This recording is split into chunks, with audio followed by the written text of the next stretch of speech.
करेंगे second part electron transport. वह जो फोटो सिस्टम सेकंड में जो रिएक्शन सेंटर होता है क्लोरोफिल, वो एब्जॉर्ब तो करता है 680 नैनोमीटर वेवलेंथ का, लेकिन वो इलेक्ट्रॉन को कॉज करेगा, एक्साइट कराएगा और जंप करेगा ऑर्बिट में, जो कि फर्दर होगा एटॉमिक न्यूक्लियस से।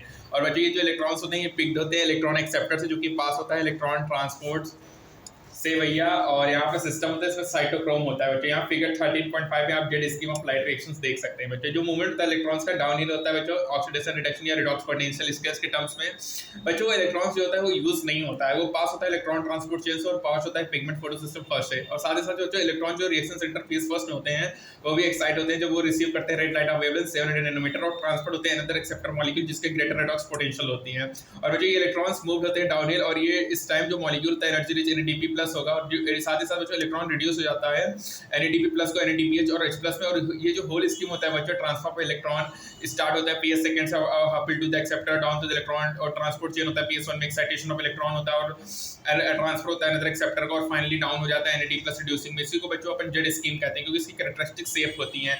और सभी बच्चों फॉर्म होता है जब सभी कैरियर्स प्लेस होते हैं सीक्वेंस या रिडॉक्स पोटेंशियल स्केल में बच्चों।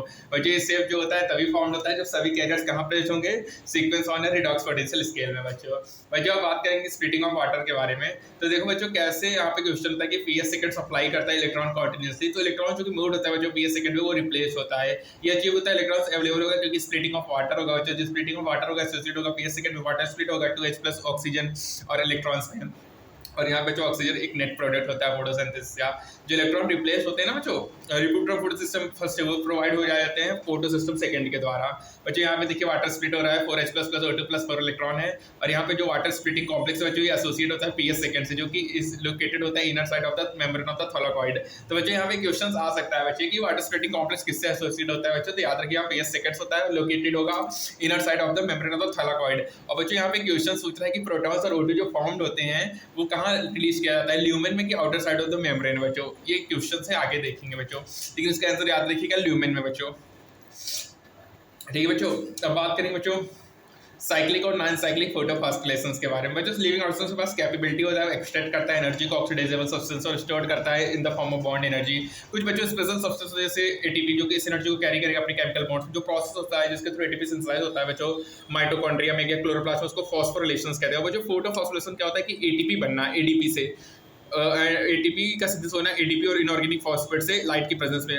देखो बच्चों अब जिससे ATP बन रहा है, जो सेल्स में ATP बन रहा है उसको फॉस्फोरिलेशन कह रहे हैं, लेकिन जब ADP से ATP बन रहा है तो उसको फोटोफॉस्फोरिलेशन कहेंगे राजा बेटे। जब तो फोटो सिस्टम वर्क करता है सीरीज में, पहले PS सेकंड फिर PS फर्स्ट, तो इसको नॉन साइक्लिक कहेंगे बच्चों। यहाँ पे जो दो फोटो सिस्टम होगा कनेक्ट होगा इलेक्ट्रॉन ट्रांसपोर्ट चेन से, जैसे कि अपन ने पहले देखा। और बच्चों याद रखिएगा कि ATP NADPH और H+ मतलब NADPH+ दोनों ही सिंथेसाइज होते हैं बच्चों नॉन साइक्लिक में। बच्चों जब PS1 केवल फंक्शन होता है ना राजा बेटे, तो इलेक्ट्रॉन सर्कुलेटेड होता है फोटो सिस्टम से और फॉस्फोरिलेशन होता है क्योंकि यहाँ पे साइक्लिक फ्लो ऑफ इलेक्ट्रॉन्स होता है। पॉसिबल लोकेशन कहाँ जानते हैं बच्चों, स्ट्रोमा लेमली होता है। यहाँ पे जो मेम्ब्रेन होता है लेमली या ग्रेना में, उसमें दोनों में PS1 PS सेकंड होगा, लेकिन स्ट्रोमा लेमली में बच्चों PS सेकंड और एनेक्टिक रिडक्टेस एंजाइम नहीं होता है राजा बेटे। ये इंटरेस्टिंग फैक्ट में आपका जाएगा राजा बेटे कि स्ट्रोमा लेमली में PS सेकंड और NADP रिडक्टेस एंजाइम नहीं होंगे। जो एक्साइटेड इलेक्ट्रॉन होंगे वो बच्चों NADP से प्लस नहीं होता, वो साइकिल बैक होता है PS1 कॉम्प्लेक्स से ETS के थ्रू। और बच्चों यहाँ पे साइक्लिक फ्लो होता है जिससे केवल ATP बनता है, NADPH और H+ नहीं बनता है। जो साइक्लिक फॉस्फोरिलेशन होता है ना बच्चों तभी पाया जाएगा जब लाइट की वेवलेंथ बियॉन्ड 680 नैनोमीटर हो, जो कि अवेलेबल होगा एक्साइटेशंस के लिए। तो राजा बेटे दो होता है नॉन साइक्लिक और cyclic. Non cyclic PS1 PS2 दोनों उसमें इन्वॉल्वमेंट करता है, लेकिन साइक्लिक में केवल PS1 का इन्वॉल्वमेंट होता है राजा बेटे। और ये किस्म होता है स्ट्रोमा लेमली में होता है राजा बेटे। और इसमें जो लेमली होता है उसमें PS1 PS सेकंड होगा, लेकिन जो स्ट्रोमा लेमली होता है जो उसमें PS सेकंड नहीं होता और NADP रिडक्टेस भी नहीं होता। और जो साइक्लिक फ्लो से केवल ATP बनता है, लेकिन नॉन साइक्लिक से ATP और NADPH H+ दोनों बनेगा राजा बेटे। साइक्लिक फॉस्फोरिलेशन तभी होगा जब लाइट का वेवलेंथ 680 नैनोमीटर से ज्यादा होगा राजा बेटे। ठीक है बच्चे, बात करें कीमोसिंथेटिक हाइपोथेसिस के बारे में। तो बच्चों आपको पता है कि ATP सिंथेसाइज होता है क्लोरोप्लास्ट में। जो कीमोऑस्मोटिक हाइपोथेसिस था ना बच्चों, उन्होंने मैकेनिज्म को बताया था। जैसे रिस्पायरेशन में आप देखोगे कि ATP सिंथेसिस जो होता है वो डेवलपमेंट होता है प्रोटॉन का ग्रेडियंट अक्रॉस द मेम्ब्रेन, और इस मेम्ब्रेन होता है थैलेकॉइड से। यहाँ पे केवल एक डिफरेंस बच्चों, जो प्रोटॉन एक्यूमुलेट होगा वो inner inside of the membrane होता है, ल्यूमेन में होता है, लेकिन रेस्पिरेशन में जो प्रोटॉन के एक्यूमुलेट होता है मतलब इकट्ठा होता है वो इंटर मेम्ब्रेन स्पेस में होता है। यहाँ पे क्या होगा बच्चों, ल्यूमेन में होगा, अंदर होगा।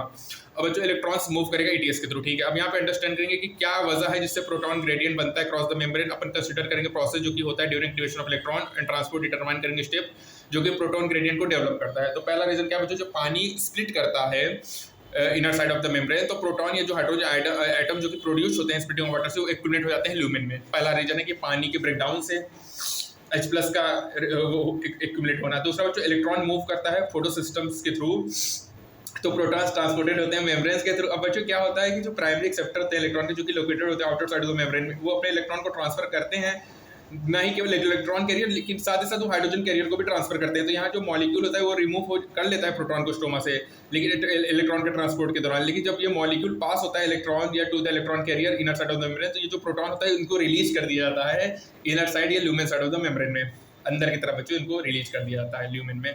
अब बच्चों आपको पता है एनएडीपी रिडक्शन एंजाइम कहाँ लोकेटेड है, stroma side of the membrane में। और साथ ही साथ इलेक्ट्रॉन जब आता है come from the acceptor of electron PS1, जो प्रोटॉन नेसेसरी होता है रिडक्शन कराता है एनएडीपी से, एनएडीपी H+ का ये जो प्रोटॉन्स होता है ये भी रिमूव होता है स्ट्रोमा से, ठीक है। अब बच्चों ये 3 कारण है जहाँ पे हमारा स्ट्रोमा में H+ का कंसंट्रेशन ज़्यादा होता है। अब बच्चों देखिए यहाँ पे प्रोटॉन्स जो होगा स्ट्रोमा में डिक्रीज होगा, ल्यूमेन में एक्यूमुलेशन ऑफ प्रोटॉन होगा, तो जिसकी वजह से प्रोटॉन ग्रेडियंट्स क्या होंगे बच्चों, डिक्रीज होगा पीएच का, H+ बढ़ेगा तो पीएच कम होगा बच्चों। अब यहाँ पे इंटरेस्टेड क्यों है प्रोटॉन ग्रेडियंट के लिए, क्योंकि राजा बेटे ये जो ग्रेडियंट होता है ये ब्रेक डाउन करेगा, जिससे क्या बनेगा, एटीपी बनेगा। और जो ब्रेक डाउन होगा मूवमेंट ऑफ प्रोटॉन, ये ट्रांसमेम्ब्रेन चैनल होता है बच्चों जिसको CF0 कहते हैं, एटीपी सिंथेस और एपीटी सिंथेसिस बच्चों 2 पार्ट होता है। एक होता है CF0 जो कि इम्पीडेंट होगा थैलेकॉइड मेम्ब्रेन में, जो कि ट्रांसमेम्ब्रेन चैनल बनाएगा जिसको फैसिलिटेड डिफ्यूजन कराएगा। अदर पोर्शन में जो CF1 होता है जो कि प्रोड्यूस होता है outer surface of the thylakoid membrane में, जो कि फैसेस होगा स्ट्रोमा के साइड, जो ब्रेक डाउन होगा ग्रेडियंट ऑफ प्रोवाइड करता है एनर्जी जो कि कन्फर्मेशन चेंज करेगा C1 particle of ATP synthesis, जो कि एंजाइम सिंथेसिस करेगा several molecule of energy ATP बनाएगा। कीमोऑस्मोसिस में तो membrane proton pump, proton gradient और एटीपी सिंथेसिस 4 चीज की रिक्वायरमेंट होती है। जो एनर्जी पंप होता है प्रोटॉन अक्रॉस द मेम्ब्रेन, वो क्रिएट ग्रेडियंट करेगा high concentration with in the thylakoid membrane. जो एटीपी सिंथेसिस है उसमें चैनल होगा जो कि अलाउ करेगा डिफ्यूजन प्रोटॉन का अक्रॉस द मेम्ब्रेन, जो कि रिलीज करेगा इनफ एनर्जी, जो एक्टिवेट करेगा एटीपी सिंथेसिस एंजाइम को, और बच्चों फॉर्मेशन ऑफ एटीपी होगा। और साथ ही साथ बच्चों मूवमेंट ऑफ इलेक्ट्रॉन से एटीपी इमीडिएटली यूज होगा बायोसिंथेटिक रिएक्शन में, जो कि होगा स्ट्रोमा में, रिस्पॉन्सिबल होगा फिक्सिंग CO2 होगा, सिंथेसिस ऑफ शुगर होगा राजा बेटे। तो बच्चों यहाँ पे शुगर का भी सिंथेसिस होगा, एटीपी भी यूज होगा बायोसिंथेटिक रिएक्शंस में। बच्चों ये क्वेश्चन आया था ये कीमोऑस्मोसिस में क्या क्या 4 चीज की रिक्वायरमेंट होती है बच्चों। तो एक मेम्ब्रेन होता है, एक प्रोटॉन पंप, एक प्रोटॉन ग्रेडियंट और एक एटीपी सिंथेसिस होता है, ठीक है। अब बात करेंगे बच्चों एटीपी और एनडीपी यूज कहाँ होते हैं। तो आपको पता है कि बच्चों जो प्रोडक्ट ऑफ लाइट रिएक्शंस होते हैं बच्चों, इसको अपन 3rd टर्म में लेंगे। ये थोड़ा बड़ा है, इसको आपको अच्छे से समझाऊंगा। 2nd टर्म में है, 3rd टर्म में बच्चों एटीपी और एनडीपी में आपको पूरा साइकिल के बारे में बात करेंगे बच्चों, ठीक है।